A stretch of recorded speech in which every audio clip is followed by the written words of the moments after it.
Tonight's Tuesday. Tomorrow morning is Wednesday. 2 years ago, this Wednesday morning, I got a call at 7:10 in the morning. My dad dies. Tonight, in his honor and his memory, I want to tell my favorite story about my dad. Here we go. For those of you who have been regular members and attendees of Storytellers, just be patient just for a second. Let me get everybody else back up to speed. My dad was a family doctor, back in the old horse and buggy days. Started practicing in 1948 and retired in 1991. He had a practice by himself in Ackworth, Georgia, and even though now it's a big growing city and everything, back then little small communities all had like their own doctors. Sometimes you get a couple of doctors or three that would partner together and share resources and so forth. But Dad wanted to work by himself. My mom worked the front desk, and they changed out of a cigar box. Anyway, one of the things that doctors did back then was they did a thing called house calls, where Dad was real aggressive about this. He would get up in the middle of the night, go out in the country, go to people's homes, and doctor on them, whatever. But the biggest house call that they did was typically, and Dad was always doing this, he'd close the office down at 6 p.m., and then typically there'd be maybe an elderly patient, couldn't get out, and then he would drive over to their house and doctor on them.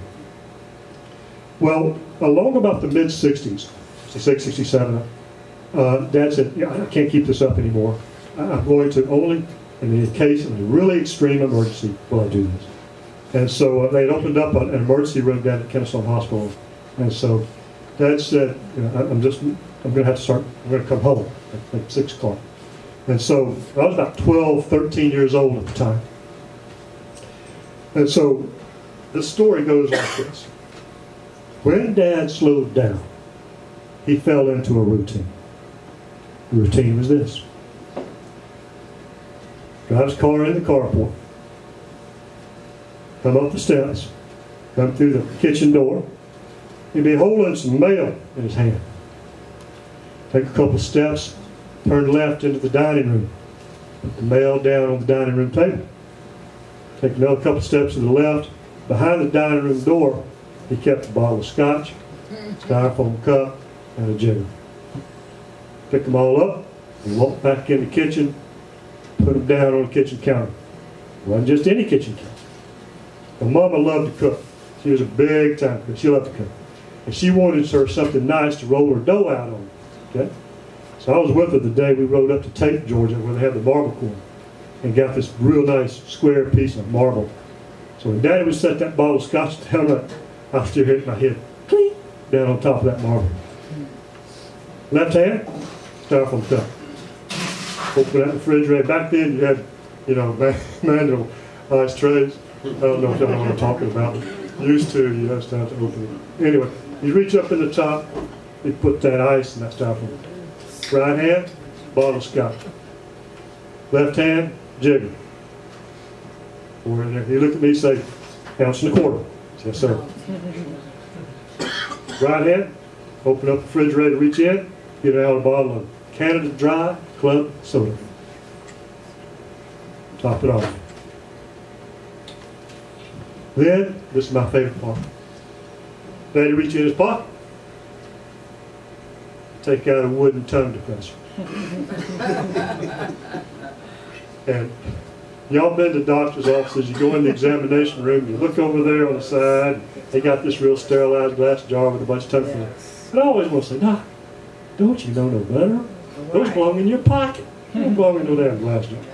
But anyway, Daddy take that tongue depressor, he just slide it in that styrofoam cup, start stirring it around nice and slow.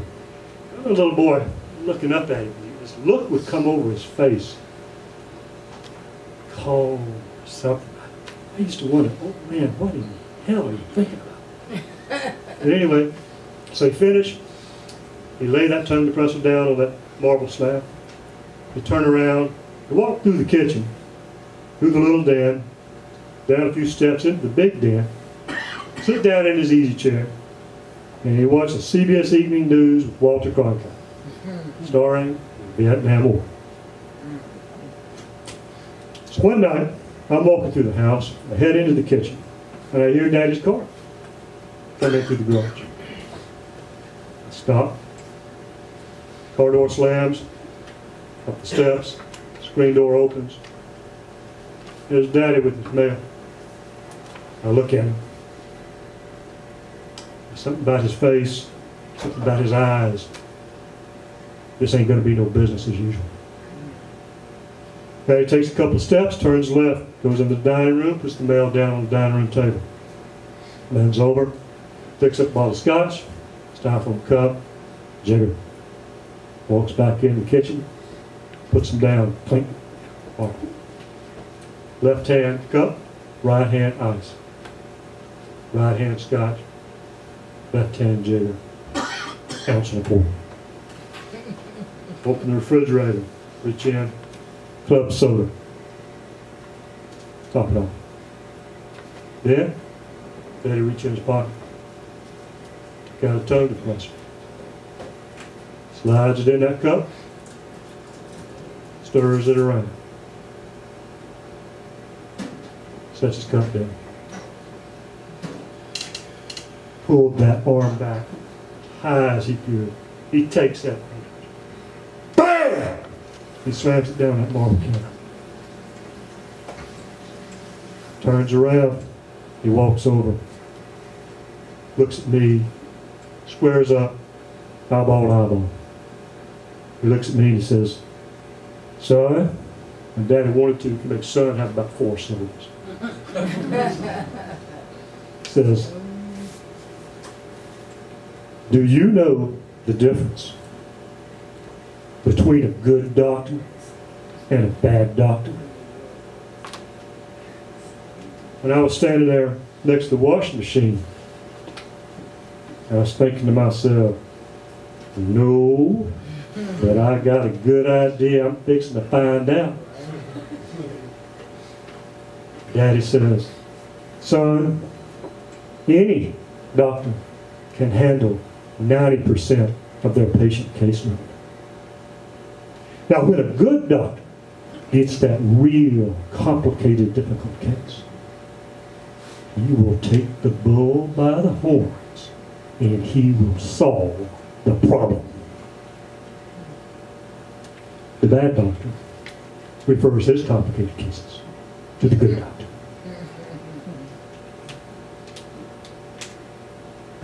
Daddy turns around, walks over, gets his cup of scotch, walks downstairs through the little kitchen, to the little den, down the steps, into the big den, in an easy chair, watches the evening news. Daddy was real tight-lipped about his practice. He real confidential. He never said anything. Now, if something funny happened, somebody come in and told him a funny story, yeah, he talked about that. He never talked about a story. But I knew what he was talking about. There was a doctor. I picked up on pieces of conversation between he and my mom. And I knew that there was a doctor in a neighboring community that when he got something really serious, he just referred to that. Okay? Back then, very much more rural area, rabies was more prevalent. And whether it was a dog or this, he was telling me one time this kid got bit by a rabid raccoon, and he had to jump in the car and go out there. And he said the problem was the child was allergic to everything, and there was a just equal chance that the vaccine, the medicine for the rabies, would kill her just as much as the rabies would. And so he said, I talked it over with the mama, and the mama said, yeah, let's go ahead and give it a shot.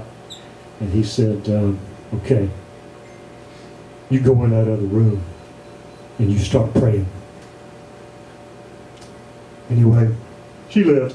She came. I met her when she came. When my mama died, she came by visitation. I finally met that lady. Anyway, Dad used to say something about every time that doctor got a case of rabies, he'd send him up to Daddy because Daddy treated it. I like this story about my father because it so embodies the fact that he was such a very self-reliant and decisive person. That's just the way he was. Had he not been in medicine, he would have been the same way. But that's the way he was. And it was a good fit. Corn and I talk about this sometimes, about things being a good fit. Well, that was a very good fit for him. Folks, there are any number of ways you can interpret this story. There really are. You can say some guy had a bad day at work and he came home and he unloaded on his son. You can say this guy, you know, he didn't have any shades of gray. He was white or black, man. It was either or. You could say, this story ain't even about doctors. This story is about people. About how people approach life. About how people handle decisions.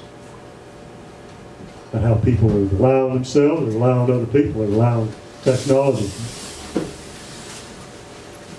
But there is one thing I think we can all agree on, right? Y'all parents, you need to be careful what you tell your kids. They just may remember for the rest of their life.